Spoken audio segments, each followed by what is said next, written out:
மாறாத நல்ல ஆண்டவரை உங்களுடைய தெய்வீக அன்புக்குள்ளே உங்களை வைத்து மறைத்துக் கொள்ளும்.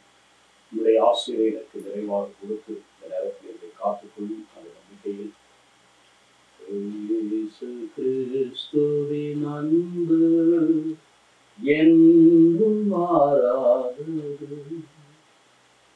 இயேசு கிறிஸ்துவின் மாறா கிருபை என்றும் குறையாதது.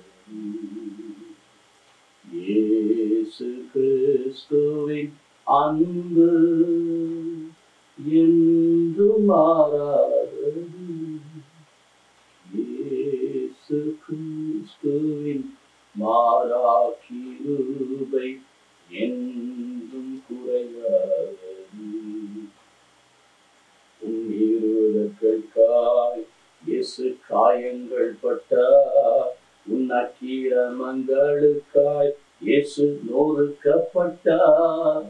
உன்னிருதற்காய் இயேசு காயங்கள் பட்டார், உன் அக்கிரமங்களுக்காய் இயேசு நொறுக்கப்பட்டார்.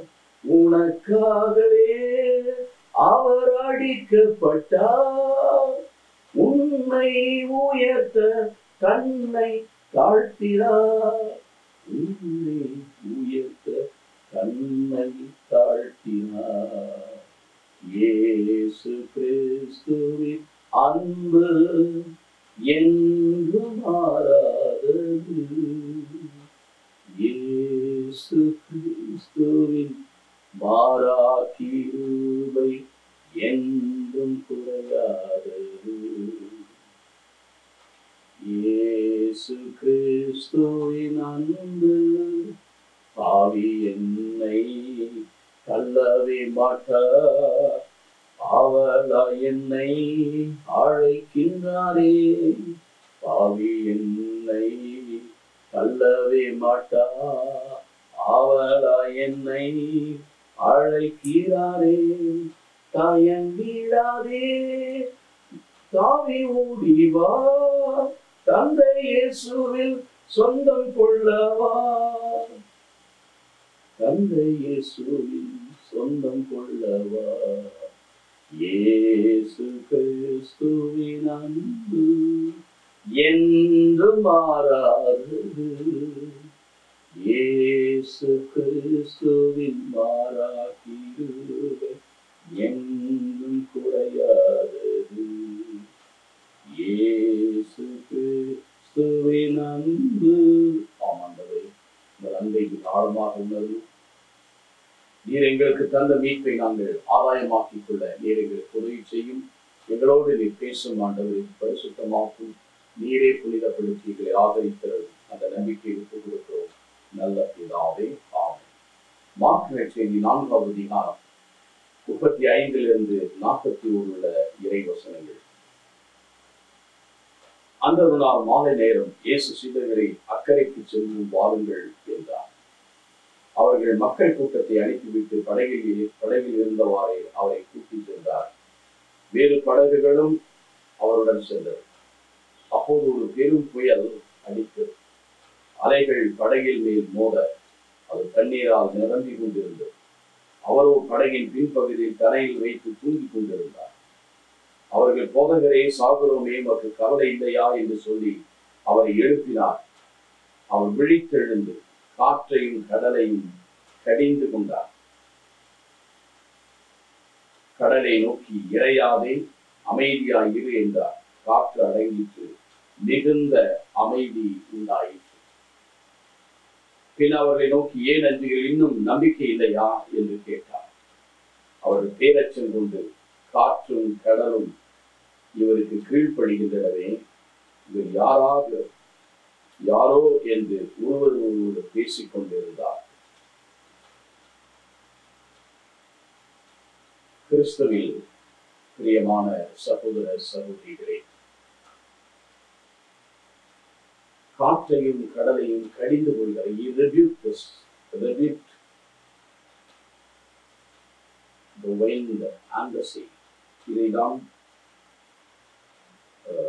பார்க்க லூக்கா 4வது அதிகாரத்திலும் 34வது வசனத்திலும் ராயப்பருடைய மாநிலம் காய்ச்சலாய் கழிந்து கொண்டு நோயும் கழிந்து கொள்கிறார். That shows that his power and authority over the creature, nature. அவர் இதையெல்லாம் அவர் அறிந்து உண்மையாகவே இதனுடைய ஆழமான அர்த்தத்தை நாம் புரிந்து கொள்ள வேண்டும் என்றால், ஆண்டவர் இயேசு பழைய ஏற்பாட்டிலே 107வது சங்கீதத்திலே சொல்லப்பட்டிருக்கிறது. கடலிலே பயணம் செல்லும் போது, இப்படி புயல் அடிக்கும் போது நாம் என்ன செய்ய வேண்டும் என்பதை குறித்து அங்கே சொல்லப்பட்டிருக்கிறது. அதை ஆண்டவர் அறிந்திருந்தார். அதில் நாம் பார்க்கிறோம். திருப்பாடல் 107 23 30 இறை வசனங்கள். இந்த பகுதிகளிலே நாம் என்ன பார்க்கிறோம் என்றால், கடல் வழியிலே செல்லும் போது வார்த்தை சொல்ல புயல் காற்று கொந்தளிப்பது அமர்ந்தது. 29வது வசனம் குறிப்பிடுகிறது, புயல் காற்றை அவர் பூந்தென்றலாக மாற்றுகிறார். கடல்லைகள் ஓய்ந்து விடுகின்றது. அமைதி உண்டானதால் அவர்கள் மகிழ்ச்சி விடுகிறார்கள். அவர்கள் போய் சேர வேண்டிய இடத்தை சேருகிறார். இதை திருப்பாடல் 107 சொல்லப்பட்டிருக்கிறது. கடவுளுடைய பிரசன்னம் எப்பொழுதும் நம்மோடு இருப்பதையும் இந்த நேரத்தில் நம்மை காப்பார் என்பதை அங்கு குறிப்பிடப்பட்டது. அதைதான் இயேசு இந்த இடத்தில் தெரிவிக்கிறார். ஆனால் இந்த சூழ்நிலையிலே பார்க்கும்போது 3 காரியங்களை நாம் பார்க்கிறோம். ஒன்று, பெரும் புயல், wild wind, wild storm, wild wind and wild storm. பெரும் புயலாக இருக்கு. எல்லாவற்றிலும் ஆண்டவருடைய சாதாரணமானது. பெரும் காற்றடிக்கிறது, மரம் சாய்கிறது என்றால் இல்லை, அது சொல்லப்பட்டிருக்கிறது. பெரும் புயல் அடித்து தொடர்ந்து மோத அது அந்த காற்று, அந்த வைல்ட் ஸ்டார்ம் தொடர்ந்து ஒரு தடவை அடிச்சா பரவாயில்ல, 2 தடவை சுற்றுமுறா போயிடும். படகை தானே போயிட்டு கப்பல்லப்பா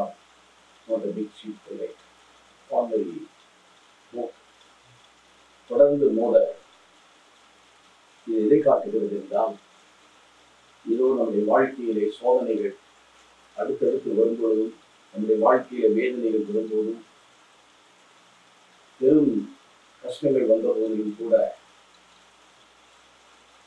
ஆண்டவர் நம்மோடு இருக்கிறார் என்பதை தான். ஏனென்றால் ஆண்டவர் இயேசு அந்த படகிலே தலையை வைத்து நன்றாக உறங்கி கொண்டு அங்கே பார்க்கிறோம். தேவமலை தான் ஆதாம் படத்திற்கு கொடுத்து நாம் பார்க்கிறோம். 2வது அதிகாரத்திலே இறுதி பகுதியிலே மனிதன் தாழ்ந்த உறக்கத்தை விளைவித்து அதிலிருந்து ஒரு பெண்ணை உருவாக்குகிறார். எலும்பை எடுத்து ஒரு பெண்ணாக உருவாக்குகிறார். அதே போல இங்கேயும் பார்த்தால் அவர் உறங்குகிறார். ஆண்டவர்களுக்கு உறக்கம் என்பது உண்மையிலே கடவுளுடைய பிரசனத்திலே அவர் இருப்பதை காட்டுகிறார். அந்த உறக்கத்தில் இருந்துதான் ஆண்டவர் என்ன பண்ணுகிறார், இந்த எலும்பை எடுத்து ஒரு பெண்ணாக ஒரு புதிய படைப்பாக, புதிய படைப்பு, ஒரு ஆதாம் மட்டும்தான் இருக்கிறான், தக்கத்துறையாக புதிய படைப்பாக பெண்ணை உருவாக்குகிறார். இதுதான் இயேசு கிறிஸ்து சிலுவையில் கலந்து அவர் மறித்து விட்டார். கம்ப்ளீட்டாக டீப்லி இதே தூக்கத்தில் இருந்தார். இங்கே அவர் மறித்து கூட அதிலிருந்து ரத்தம் நீரும் வெளிவந்தார். அதை கொண்டு திரு அவையை உங்களையும் என்னையும் அவர் உருவாக்குகிறார். இங்கே அதே போலதான் உறங்கிக் கொண்டிருந்தாலும் அவருடைய பிரசன்னம் நம் மத்தியிலே செயல்படுகிறார்.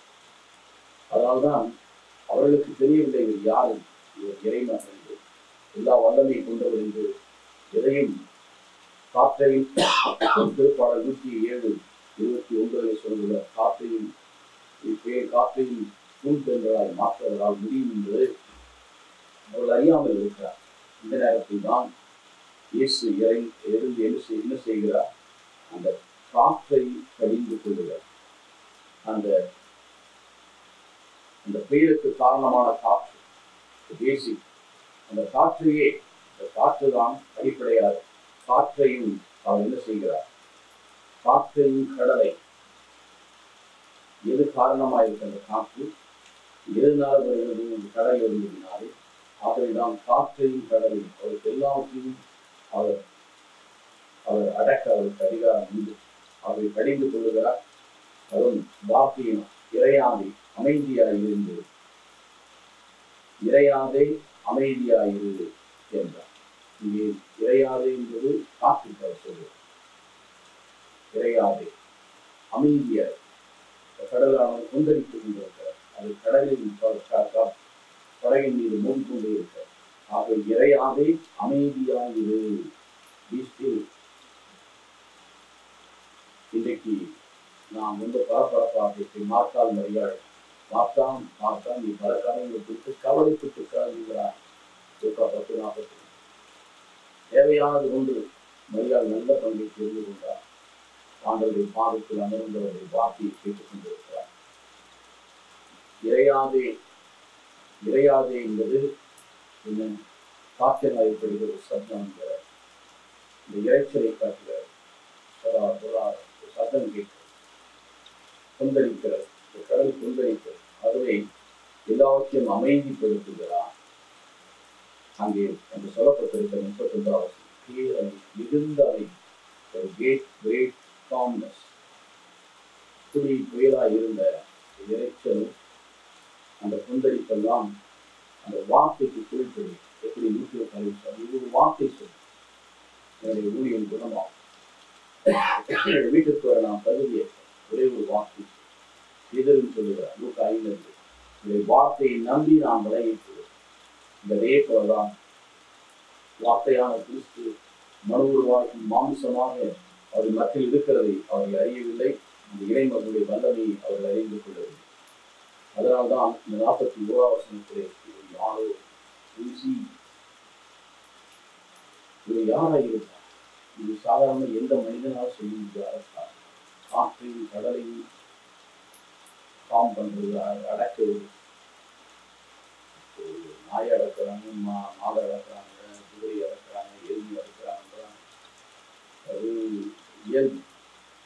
ஆனால் காற்றையும் கடலையும் இறையாதி அமைதியாயிரு, சும்மாயிரு, அமைதியாயிரு, மிகுந்த அமைதி. சொன்னவர்களுக்கு சொன்னால் ஆகும். திருப்பாடல் சொல்லியிருப்பார். சொன்னால் ஆகும், கட்டளையிட்டால் அது அப்படி இல்லை. சொன்னால் ஆகும். சொன்னா போதும். இது ஒரு வார்த்தை சொல்லு. கட்டளையிடுவது கமாண்ட். உன்னை குறித்து தன் தூதர்களுக்கு உன்னை குறித்து கட்டளையிட்டுள்ளார். திருப்பாடல் 90:10 சொல்லப்பட்டது. உன் கால் கல்லில் மோதாதபடியே அவர்கள் தாங்கி போடு. அங்கே கமாண்ட். கோபாலை சாத்தானே, get behind me Satan. இதெல்லாம் கமாண்ட். அதே போல பேதுரு கூட ஆதித்துறையிலே 3வது அதிகாரத்தில் நாசரேத்து இயேசுவின் நாமத்தில் சொல்லி எழுந்து நட இடவா. 42 இயேசு திமிர்வாதக்காரனை படுக்கையோடு இருந்தவன, மகனே உன் பாவங்கள் மன்னிக்கு எழுந்த கமாண்ட். உன் பாவங்கள் சொல்லுவது என்பது அந்த கடலையும் காற்றையும் கடலையும் காற்று சொன்னார். அது அப்படியே நடந்தது.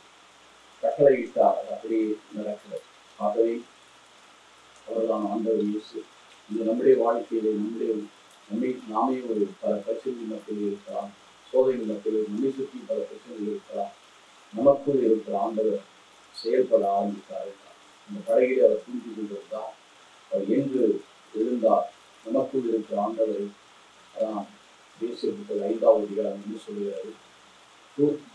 இறந்தவனை வீழ்த்து, தூங்குகிறவனை வீழ்த்து. இறந்தவன் தூங்குகிறவன் என்றால் அவேரா. இறந்தவனை வீழ்த்தது தான் அந்த கடவுளுக்கு சொல்லணும்.